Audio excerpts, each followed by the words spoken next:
Hello friends, ഇന്ന് തിക്ക് ഗ്രേവിയോട് കൂടിയ കടലക്കറി തയ്യാറാക്കാം. ഇതിനു വേണ്ടി 250 ഗ്രാം കടല തലേദിവസം തന്നെ വെള്ളത്തിലിട്ട് കുതിർത്തിയെടുക്കണം.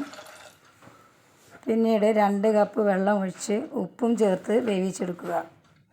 ഇനി ഇതിൻ്റെ ഗ്രേവിക്ക് ആവശ്യമായ ഒരു മീഡിയം സൈസ് സവാളയുടെ പകുതി, ഒരു പച്ചമുളക്, ഒരു ചെറിയ കഷ്ണം ഇഞ്ചി, 2 അല്ലി വെളുത്തുള്ളി, ഒരു തക്കാളി. ചട്ടി വെച്ച് ചട്ടിയിലേക്ക് 2 സ്പൂൺ വെളിച്ചെണ്ണ ഒഴിച്ച് 1 സ്പൂൺ കടുകിട്ട് പൊട്ടിക്കുക.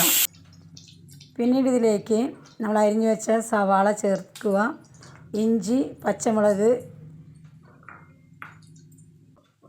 വെളുത്തുള്ളി എന്നിവ ചതച്ചതും ചേർത്ത് പച്ചമണം മാറുന്നത് വരെ ഒന്ന് വഴറ്റിയെടുക്കുക.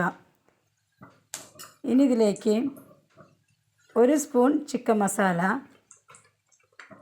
എരിവിന് ആവശ്യമായ മുളക് പൊടി, ഞാനിവിടെ 1/2 സ്പൂൺ മുളക് പൊടിയാണ് ചേർക്കുന്നത്, 1/2 സ്പൂൺ മല്ലിപ്പൊടി എന്നിവ ചേർത്ത് നന്നായി ഒന്ന് പച്ചമണം മാറുന്നത് വരെ ലോ ഫ്ലെയിമിൽ വെച്ച് വഴറ്റിയെടുക്കുക.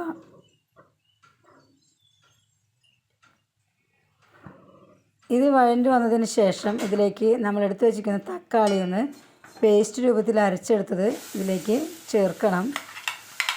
തക്കാളിയുടെ പച്ചമണം മാറി നല്ലൊരു സ്മെൽ വരുന്നത് വരെ ഇളക്കി വറ്റിച്ചെടുക്കണം. ഈ സമയത്ത് നമുക്ക് ആവശ്യത്തിനുള്ള മഞ്ഞൾപ്പൊടിയും ചേർക്കാം. ഇനി നമ്മൾ വേവിച്ച് വെച്ച കടല ഇതിലേക്ക് ചേർത്ത് നന്നായി ഒന്ന് യോജിപ്പിക്കുക.